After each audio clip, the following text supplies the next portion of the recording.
Şartlar aslen canlıdan şartı bütün kovan sen mi? Rayon kaldı.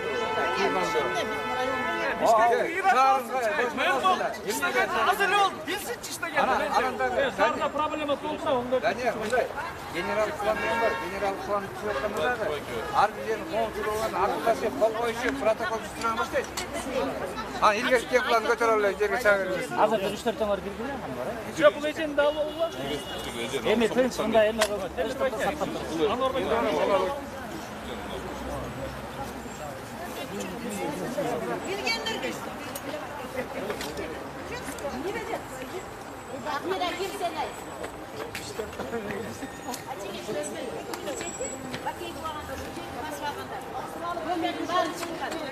Al kalganmız. Şu şehirde. Şu şoğa çektiren. Ben uşunda tiyatroda şey çıkacağım. Gelip al. Ben yanımda alış var. Boşlukta oturup anan benim baldarım vardı da. Atçam barsaydı. Tabii senin yerin bunu da ne? Bizim yerden gitmedi ben boşluğun terörü bitirdim. Ana zahvat çıktı davaydı. Zahvat çıktı. Birkaçlık yerde zahvat çıktı. Arjurlan dokumentak var bir pamusta. Gelip tekşetsin anda oturgan bolsa. Üy al dep biz nizamdan korkutuz. Arraqtırabat. Biz de korkutuz. Dağı bir oydu. Bizi kalçıda biz de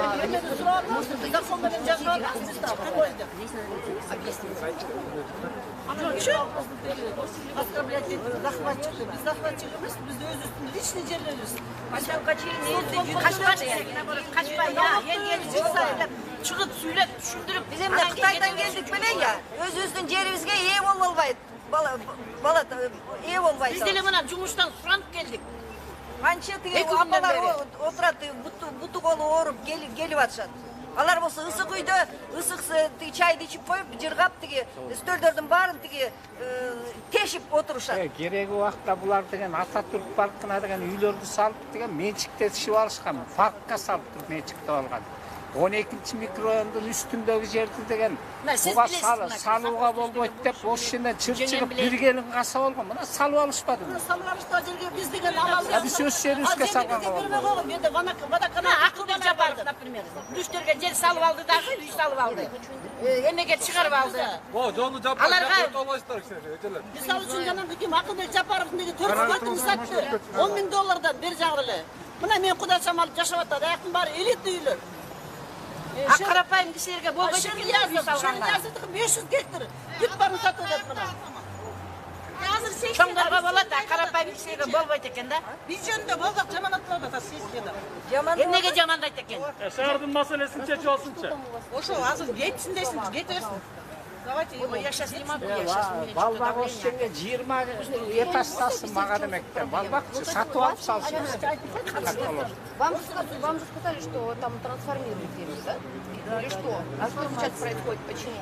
Происходит, что Балбаков пришел и сказал, что эти земли нам не принадлежат, хочет в своих корыстных целях что-то там произвести. Да. Вот и все. А что? Мы столько лет... Да, мы это наша частная собственность. Сколько лет мы вообще носимся вот так вот. Смотрите, уже все молодые, уже состарились, а мы. Сколько лет можно? А? Слушайте, если верхи для народа не живут, так зачем вообще-то страна? Для чего страна существует? И для чего они вообще сидят там? Чего решают они? Чего они решают? Если они, каждый в свой карман лезет, если они не хотят в этом Кыргызстане жить, пусть валят к чертовой матери за границу, где они там проживут. Но кто знает, как их будут принимать в свое время, какое-то время. Но все равно, если у них есть мозги, да, если у них есть национальное, внутреннее, так сказать, уважение к себе, да, то они, конечно, будут о своей стране думать. А сколько? Да, Жапарову заходили. Он добро дал нам. 30 миңден 70 миң долларга чейин машина. Кайсы акчаларын алды? Ушулар могу жерге кирип алып биздин тактырыбызды чечип атат. Вы прям возле тут встали. Можете сказать, сколько там всего домов? Вообще, сколько всего домов? Не знаю, там много домов. То есть эти участки застроены все домами? Нет, не застроены, частично там. В основном они еще все пустую. Разрешение не дают на постройки. Да, не дают. А мы все уже купили сколько лет назад. Вот мы уже все составили, уже внуки и правнуки у нас уже. Сколько можно, а? Сколько можно вообще вот так теребить народ, мучить, а? А сколько случается? Там это Около 200-300 там человек. Вот смотрите, вы, получается, такой чаще, но не строили. Так что Да, они строят, потому что все разрешений нет на трансформацию, все не было разрешений.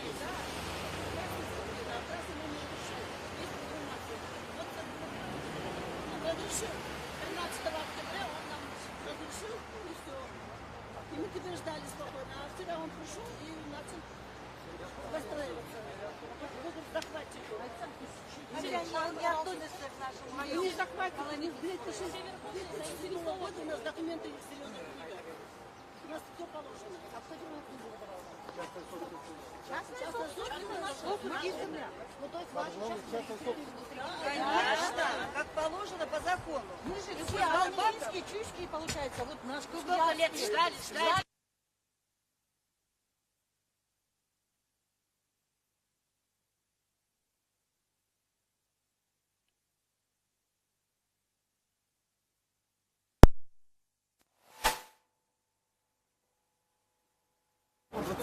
Аламединский район, Чуйской области, село Ковджар. Он мэр города, ходит, получается, превышает свои полномочия. И в Чуйской области хочет, получается, сделать свой бизнес или выполняет заказы чьи-то выше. И получается, на собственной земле других людей он говорит, что хочет построить этажные дома. Поэтому, а эта земля принадлежит каждому, у каждой земли есть собственник. Мы сегодня пришли высказать свое мнение, пусть занимается городом, раз он мэр города, он должен заниматься городом, но не в Чуйской области, и тем более не в село Ковджар. Он выходил в прямом эфире и говорил, что вот у вас здесь за говно лежит. Это не говно, это навоз. Навоз, как он говорит, если это сельская земля, это удобрение для земли. И здесь ничего такого страшного нету.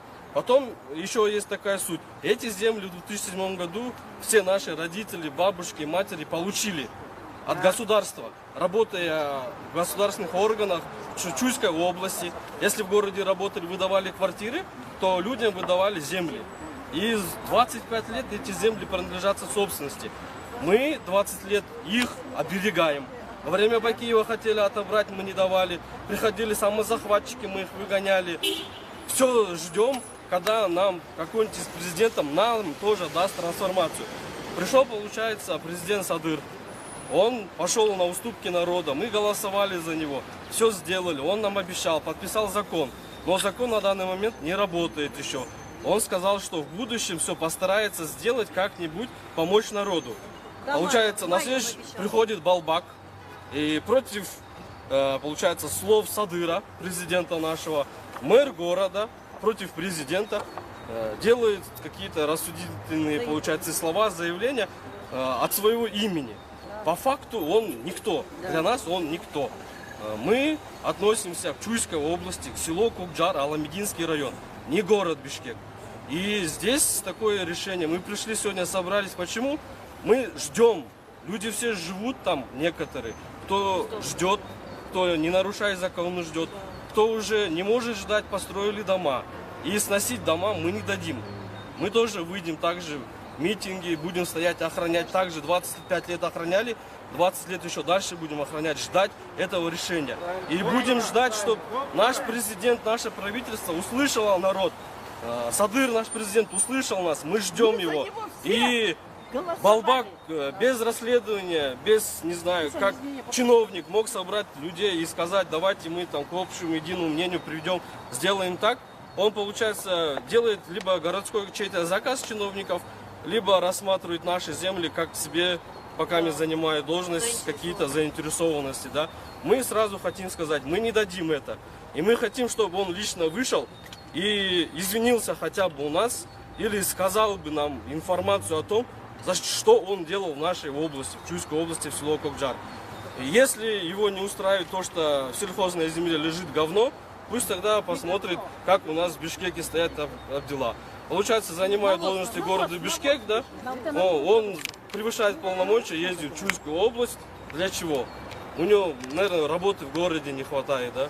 Поэтому мы хотим так, чтобы отставил нас в покое, если он на самом деле вот такой чиновник, помог, наоборот, людям для которых он работает, с нашей проблемой трансформации земли. Если будет трансформация земли, и, как он говорит за своем заявлении, мы там и дорогу Ахунбаева оставили, поэтому все мы инфраструктуру всю тоже присмотрели. У нас есть свои внутренние где мы все это согласовали между собой. Но есть люди, кто строится, есть люди, кто ждет закон. Потому что не у всех есть возможности. Вот как Балбак придет, скажет, я буду сносить, мы будем переживать. Это неправильно. Поэтому мы хотим сказать, что так, он ведет двойную политику, либо не выполняет чей-то приказ, либо превышает свои полномочия и даже, получается, ставит себя выше президента. Да? С этим мыслью от закона о трансформации многие люди живут уже больше 15 лет. Поэтому мы ждем закона о трансформации, и ему решать, там, сносить или не сносить, это вообще не входит в его полномочия. Все, спасибо. Можете представить, как вас зовут? Меня зовут Даниар А фамилия? Станов. Станов. Вы житель, да, этого района? Да. Молодец. Молодец. Bizim oyunuzda bir tane.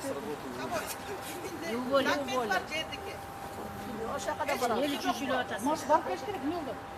Arkelerim. Evet şey yok. Alan çok işte. Var.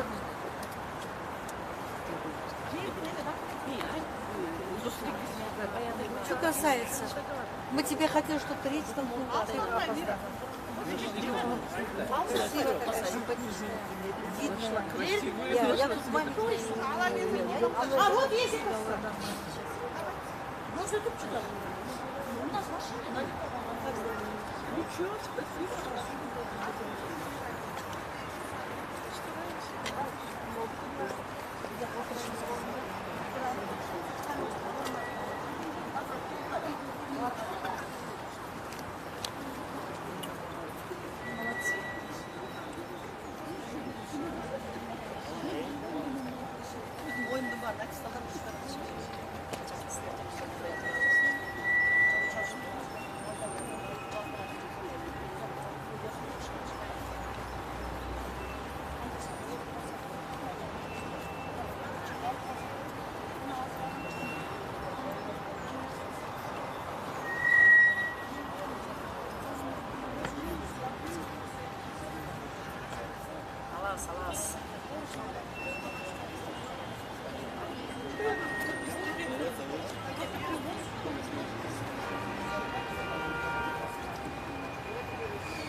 захватчик келет. Барып течактар жайлашты. На сессияда айтады да. 2007 наоборот Бакиев болғанда захватчиктер келгенде бүт көпжаны барып шыққанбыз. Мушташып тырышып, мына ошоға чейин тынча эми кайра барып барып. Кайра бизди захватчик. Азыр айтады. Бак,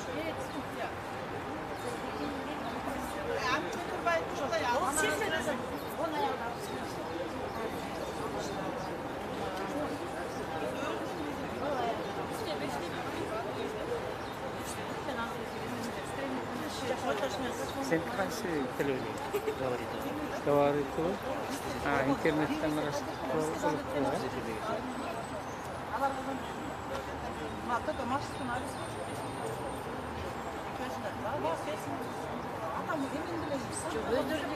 түшүнбөйм. Захватчиктер келе ойлады заманында. Ошондо 21-жылы захватчиктер жок да. Чынында 21-жылы. Өзү карап өзү жерге Ошону айтат го, өзү захватчик болуп сөйлөтсө. ошондой болмушу керек. Не айтсам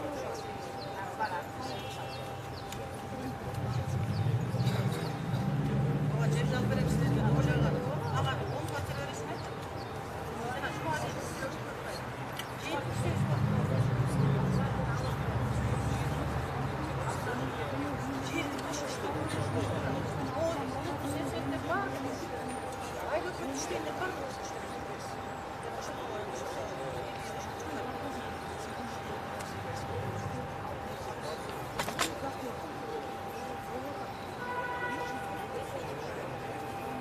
Негизи азыр айыл өкмөт, эменер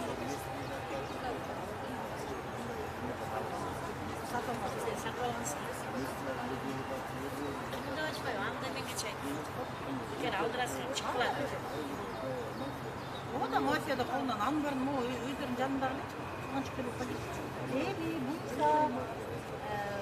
Эми булса ошо айыл өкмөттүн үстүнөн барбы?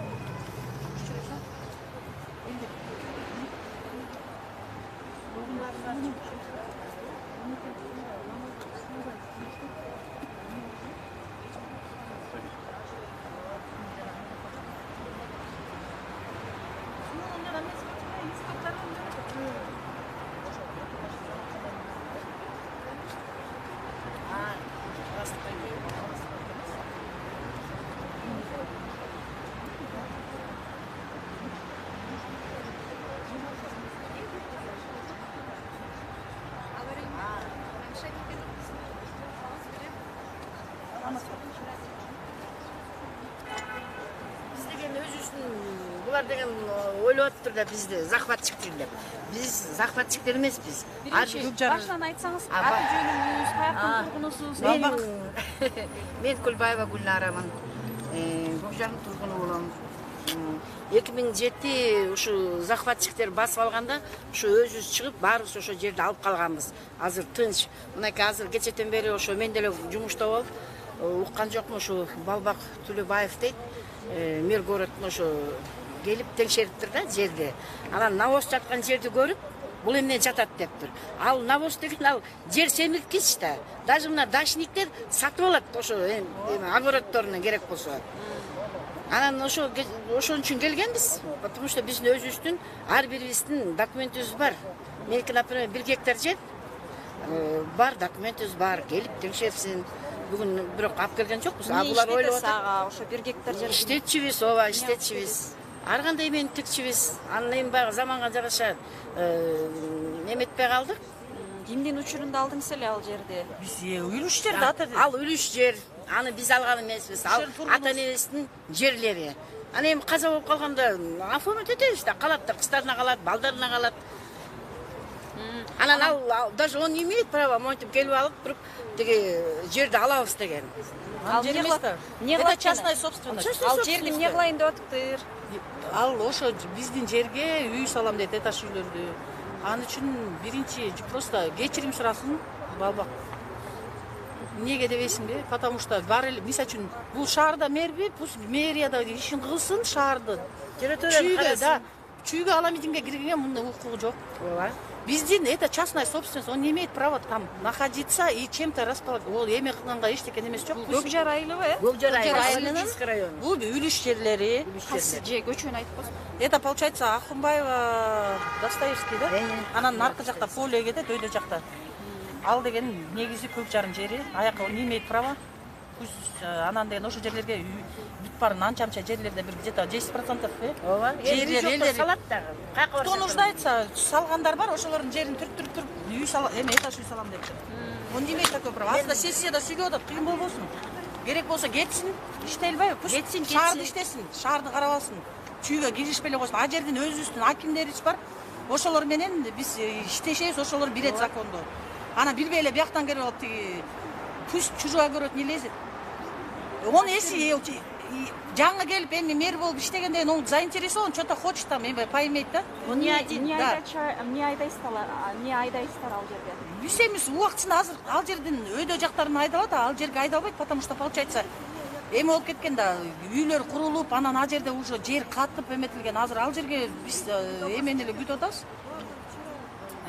Өзүбүз эмеге чыкса, үй салганга, трансформация болсо үй салганга. А так айдалчу помидор бүт бар. Бул деген эч ким жер эмес, биздин ата-энебиздердин жерди. Биз ошо жердин Көкжардын тургундарыбыз. Биз эч кимдин жерин алып алган жокпуз. Башка жакты бар, биз захват кылган жокпуз. Биз ошо бизди захватчик деген сөз үчүн кечирим сурасың. Ошон үчүн келгенбиз.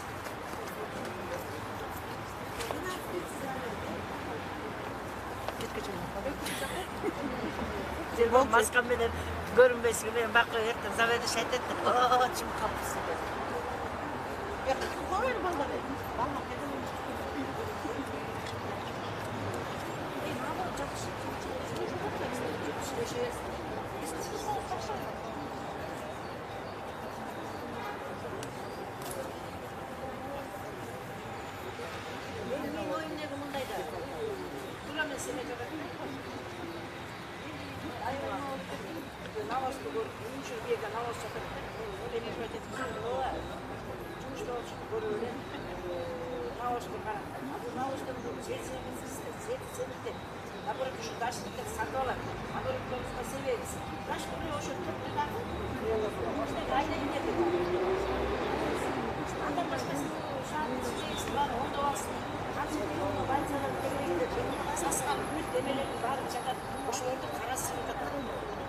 Тегереңдеги мен өзүм больницада иштейм. Карайсыңдар. Онда гана жак кандай жок. Бары бар.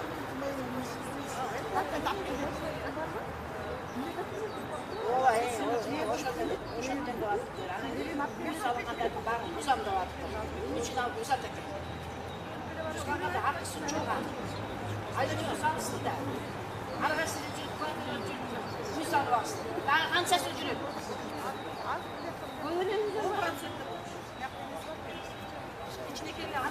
Bir семьяда, например, 10 киши жашайт. Eri, балдары, например, меники өзүм например, 2 балам бар, 2 кызым бар. Ана мен эртең бака үйлөнүп калса, бир жашайбайт да. Ооба, 2 гектар жер.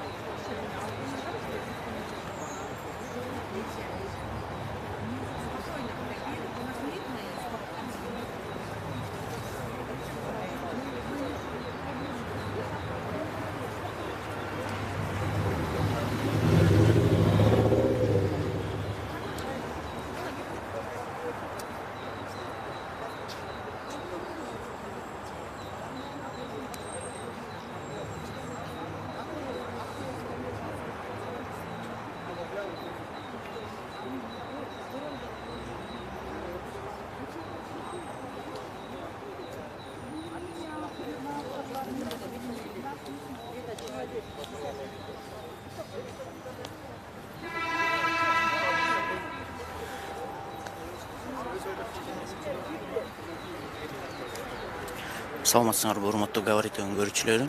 Бүгүн 8 февралда мэриянын алдында Чүй облусуна караштуу Көкжар айылынын тургундары нааразычылык акциясына чыгышууда.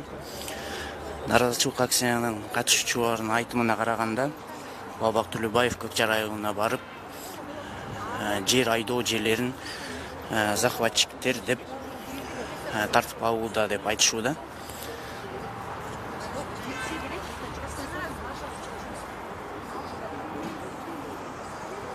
азыркы учурда Көк Жардын 2-3 тургуну мэриянын ичине кирип сүйлөшүү жүргүзүп жатат.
Nereye tartılası ekan?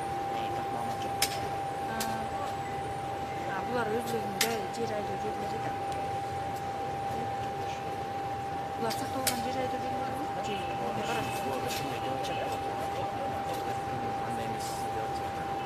Bular может satolgan bu al жерleri, satolgan эмес беришсе.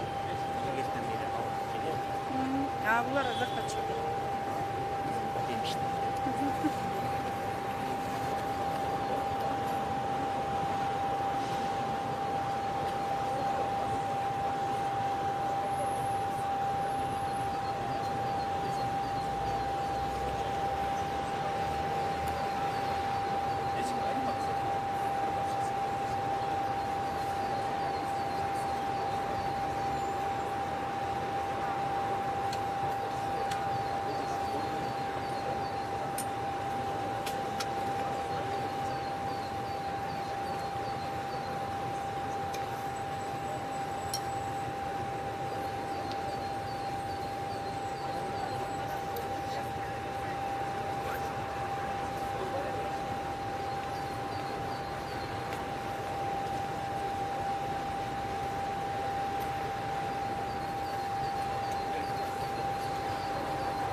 Біздің мэр Балбақ Көкжар айылында үлес жерде келіп бізде захватчик деп айтып жатады да.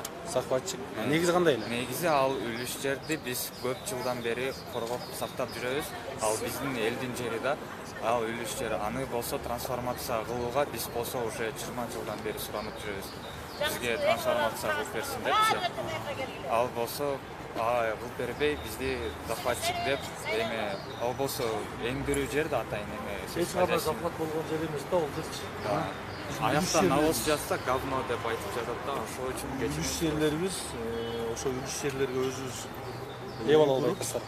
Ээ боло албай атасыздар. Ээ боло албай ошо трансформация Садыр Жапаров кылып берем деген да өзүчө. Баягы бул барып алып кирбеди эле, трансформация болбоду эле. Кайсы бир ак өргөдөн канча бир силердики кирген эмес ага, э? Жок, азыр боло элек ол нерсечи. Ошону биз кылса экен деп үмүттөнүп отурабыз азыр. Канча үй бүлө? Эми үй бүлө көп, ал жерде.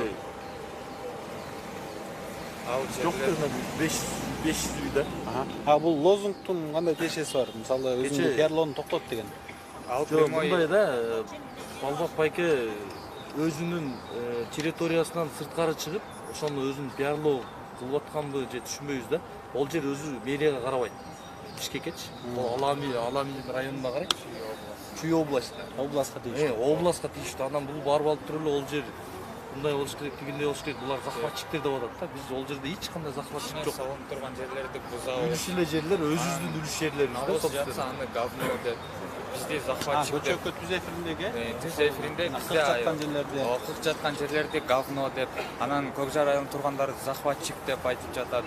Анан бул мэр болсо негизи шаарды караш керек. Бизге областка анын тиешеси жок, бирок келип алып прямой эфирде бизди аябай жамандады. Эгерде ошол сөздөрүнө туруп берсе, бизге чыгып жооп берсин, кечирим сурасын. Биздин вопросубузду чечип берсин, ушунчалык кызыкчылыгы бар болсо ошол жака. Ошол менен биз турабыз. Кызыкчылык болуп атат окшойт, бир баягындай строительный фирмалардын кызыкчылыгычы. Эми ар жагына жер үйлөр салынган, үстүнө шерня салган жердичи. Ого уже трансформация 2018 кылып беришкен. Анан бизге окшогон бейбечара адамдардын кылбай эле ушундай кыйнай беришет экен да. Канча ал жакта канча жериңиз бар? 1,5 гектар жер бар. Үлүш жер. Ошону бизге трансформалап берсе, биз үй салып жашасакпы деген үмүтүбүз.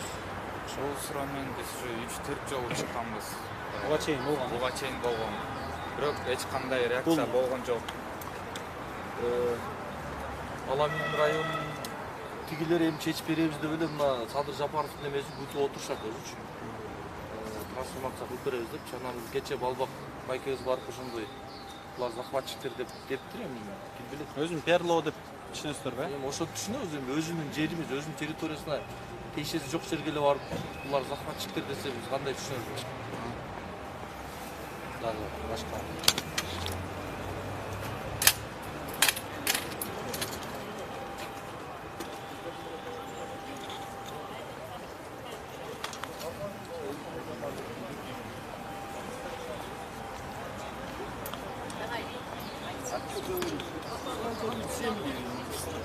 Строиться надо, понимаешь, у нас дети растут. Вот. Раньше при Союзе давали квартиры, везде выдавали, все о народе думали, а сейчас вообще ни хрена не хотят думать. Хапаются себе. Как это так? Надо же думать о народе. Да. Сколько можно терпеть, елки-палки? У нас тоже дети растут, мы тоже жрать хотим, елки-палки. Чего они только о себе думают? Надо делать для народа, все стараться. Сколько так можно жить? Невозможно. Вот мое требование. хорош жрать, и все.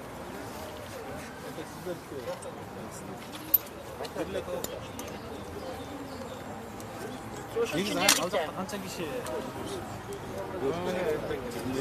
Там бар, гектарлар бар, бүт бар, документтер бар. а бирок турак-жай курганга уруксат берилели, ошону 15 жылдан бери күтүп атышат. Закон десе, каяктар закон? Кана закон? эч кандай басылып алынган жер эмес. Жоқ, басып алған жерде сал деген. Ертең эле милиция куруп чыкмай. Жок, негизинен басып алган жерлерде эле мисалы буга чейин трансформация болбоду. Мисалы Ак Ордо эмелерчи. Жоқ, бізде андай жоқ. басып алған жерлерде трансформация кылышдагы карапайым элдердики азыр эртең бүгүн деп ушундук кылып келе жатат да. Унутпай алсаңар эчтеке кылбай атат. Вообще кылбай атат. Кылгысы да жок. Это значит заинтересован. Акылбек Жапаровдун деле ошол жактан эме канча деген гектар жери бар. А үй салынган жер. Депутат. Биз жакта Ага мыйзамдуу экен да, а биздики мыйзамсыз экен. Малиевдики да канча жерде садик дейне, канча окуу жай биз жакта этаж үй дейне. Учаштар деле толтура нерселер турат да. А биз да карапайым эл маселесин чечип берүү бул болбойт. Эми кимдин заказын аткарып атат деп ойлойсуздар? Бар да, значит. Чоңдордун заинтересованность бар да. Алар биз мындай жоюш керек, акырын түртүп коюш керек. Өздөрү бир кычыраган бир нерсе салып, акча таап, өздөрүнүн карманына мындай салыш керек да. Туура. Ойрдойла машиналар тартып Мына могу жүктөрдү миниш керек, чет өлкөгө барып эс алыш керек. А биз карапайым эл баякойдон эле өзүнүн жанын багып. Мыйзамдаштырып бериле деп койбу, Мыйзамды дагы мындай послушный элбиз да негизичи. Аябай жош экенбиз чүйлүктөрчү. Бишкектин чүй элдеричи. Чыдамыбыз да бүтүп Биз ошо эмени карайбыз да. Мыйзамды карап, ошого чейин эме кылып атабыз. А башка жак болсо захват кылып уже давно үйдүн баарын салып алмак. Мынакей, например, Акылбек Жапаров. Аныкы тим эле аябай үйлөр салыныптыр. Аныкы мыйзамдуу экен, кылынган. Ага тийишпейт эч ким. Мораторий каяктан чыкты анда? Жок, ошондо тандалып кылынды эле трансформация. Качан кылынды эле? Ошону мен билбейт экенмин. 5-6 жыл эле болду салынганына. А элдики трансформация эмес. Жанында ошондо жанында жок. Биз уже Страусный эң талап. Ошондо жанында. жылдан бери Жанында эле барып көрсөңөр болот. Асманда биздики жерде экен. бүт эме особняктар. Бүт кычыраган үйлөр. Суусу дагы прям таза, эле ледяной прям тазаланган. Чернязовдагы бар. Алар кандай чыгарып алды? Ошого биз таң калабыз да. Аларга положено экен депутаттарга. Баарын кылса болот экен. А карапайымдар кылса биз мынтип коркуп үркүп, не кой ушу мыйзам түрүндө кыла алчы деп ошока чейин мынакей келатабыз. Ичине канча киши келди? Келип, тың болуп атат Балбак Төлөбаев. Мэрияда катышып атышыптыр булар. Бишкек аябай өнүгүп кетиптир. Аламидин район иштей албай атыптыр. Акимдин андан көрө шаарга кошуп албайбы? Андан келип тың болбойбу анан. Ошо шаардан сырткары чыгып өзүнүн чегинен чыгып атат деп ойлойсуз? Конечно. Анда Чүй областынын губернатору иштей албай атыптыр. Аны кетирбейби анда? Барып ордуна отурбайбы? Анда правительстводон албайбы? Премьер болбойбу? Анда уже общий республика боюнча эмени иштеп кетти. Биринчи очередь шаарымды жасап алды. Канча строительный компания Красный линияга үйлөрдү курган. Буз ошондо мыйзамсыз, ой, мыйзамсыз канча үйлөр курулган, магазиндер курулган. Тургандан ошондон ашып ташып баратсаң, пожалуйста, прилегающий райондорго барып тынсыны бер. Биз закон дейбиз, закон менен мына 12 жылдан бери жүрөбүз. Оозду ачып коюп. Качан болот трансформация, качан мораториясын алат. Ушун үчүн кайра көтөрүлүп митинг кылыш керек. Кереги жок митингдин. Биз деле оокатыбызды кылыбыз келет. Убакыттын баарына турабыз ушул жерде. Бир үйдө 10 кишиден жашайбыз. 10 кишиден. Баштайт эле башат. Балдарды бөлүш керек. Эки келип бир үйдө, например, жашай албайт. Урманбет. Кыргызстандын эле чок аяк болмойт. Мен эмеге орус айтып коесузбу? 210 контур. Туура. Дагы кимсиздер? Айтып бересиздер. Сүйлөбөйсүзбү баке сиз мындай, эми акса эме болду мындай.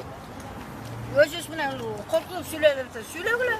Жок, ал жерге барып, туура эмес мыйзамсыз салып атасаң деп бакырып кыркырбастан бул жердин менчик ээлерин чакырып, сурап, кийин бул жерде үй салып аткан менчик китептери бар ал жерде. Эми бизде акимият бар да, билет да.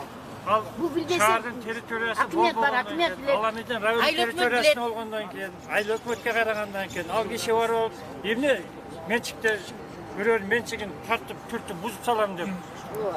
Basmaçılar da söyleydi. Ya. Facebook'tan Tüzefir'den. Ошол биз Facebook'tan gördük da.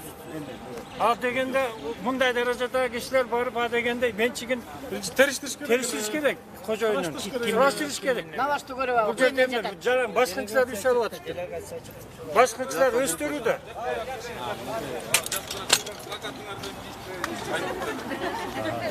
Эме Балбак мырзага жолуктук. Сөзүбүздү айттык. Ооба, биз ал айттык. Мен бул жерлерде аферисттер сатып аттыр, жерди де уктум. Ошон үчүн мен барып ошентип айттым деди. Анан мына байкелер түшүндүрүп берди. Ал жерде ген план бар.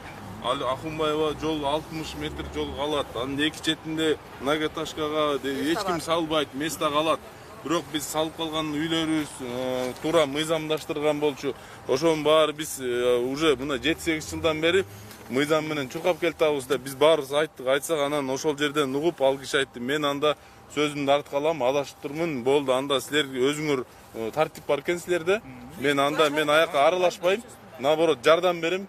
Мен туура эмес түшүнүп алып турмун" деп кечирим сурады. Элге салам айтты, баарыңарга салам айтып койгула.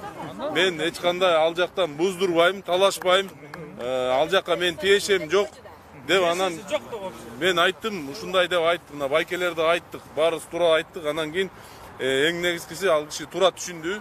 Туура сессия болуп атыр, сессиясын токтотуп перерыв алып бизге чыкты.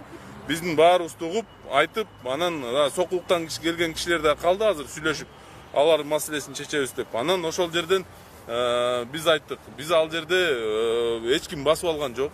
Баарыбыз менчиктерибиз бар, китептерибиз ала келгенбиз. Китептерибизди көрсөттүк. Мына китептерибиз бар, менчикпиз десек, анда болду. Анда менчик болсо менде талаш жок.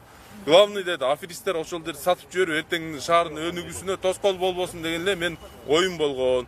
Бирок жанагы силерге тиешелүү эмес, жана БЧКнын тегерегинде салынгандар боюнча мен алар менен күрөшөм деди. Биз айттык, эми аяка биздин тиешебиз жок. Биздин тиешебиз только ошо Аламидин району, Сокулук районундагы жана азыркы мыйзамдарга кирген жерлер, ошол жерлер трансформациясы мына Садыр Жапаров колдоп атат. Бизди Равшан Сабиров деген чечип берип атат. Депутаттар жогорку кеңештегилер чечип келатат муну. Бул маселе илгертен бери келаткан маселе. Ошон үчүн биз айттык, айтсак бүттү колдойбуз деди. Мен азыр сессиядан чыга албай атам деди. Элге салам айтып койгула, болду, мен экинчи ал жак менен талашым жок деди. Наоборот, жардам берем деди. Сиз жардам берет деп атпайсызбы? Тиешеси жок болсо кандай жардам берет? Мындай да, эми ал жактан жок, мындай да жардам берем дегени эми биз ал кишиден буга чейин жардам сураган эмеспиз. Эгер жардам керек болсо келиз. Бирок ал киши айтты, мен силер менен эч кандай талашым болбойт. Наоборот, мен жардам берем деген сөзү болду. Биз макул дедик, эми ал артка алды. Ал сөзүн ал артка алды. Мен дедим, мен айттым, сиз дедим, берилип кетип ашыкча айтып бердиңиз го десем күлүп айтты. Ооба, мен ал жерди туура эмес түшүнүп алыптыр. Мага информация бирөө жеткирди деди. Ал жерде аферисттер сатып атат деп. Бирок биз айттык, ал жерде бир да аферист жок. Биздин жерлерде аферисттерге жол жок. Биздики ачык, айкын чындык менен жүргөн кишилербиз. Бизге миллион жол барган комиссия дагы барып атат. Ачыкпыз биз. Келсин, көрсүн, документтерибизди беребиз. Бул жерде бир да баскынчы жок. Баскынчыларга, аферисттерге биздин арабызда жол жок. Биз только мына мыйзам түрүндө, мыйзам чегинде биз дагы мына айттык. Мыйзам чегинде астыңызга келдик дедик. Сиздин сөзүңүздүн өзүңүздөн угал деп келдик. Мына өзүнүн сөзү менен чыкты. Мына арт калды. Ооба. Айтты, мен деди, тиеш каршым жок деди. Менчиктерге эч кандай тиешем жок деди. Ошол. Анвар Курмушев.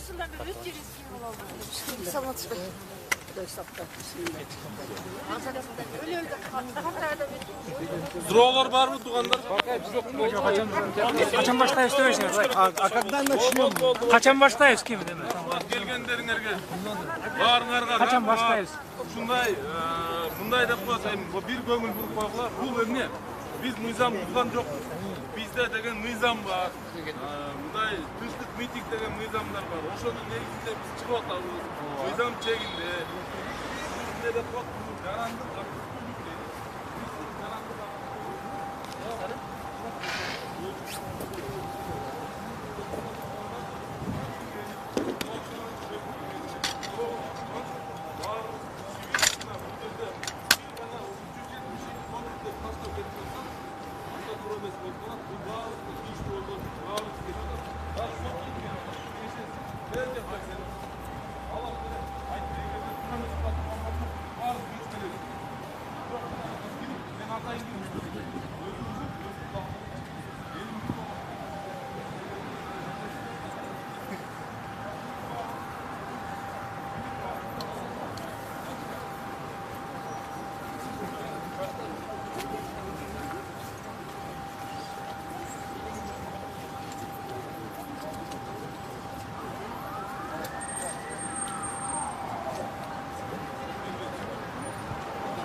Урматтуу габарит өңгөрүүчүлөрү, бүгүнкү күнү мэриянын алдында Чүй облусуна караштуу Көкжар районунун тургундары нааразычылык акциясына чыгышкан. Алардын айтымында ошо Көкжар айылында жерлерди Бабак Төлөбаев захватчиктер деп тартып алгантат деген сөздөр менен чыгышкан. Азыркы учурда 5 киши мэриянын ичине кирип чыгып, Бабак Төлөбаев кечирим сурагандыгын айтышты. Жана Бабак Төлөбаев мындан кийин ал жерге жардам берерин айтты.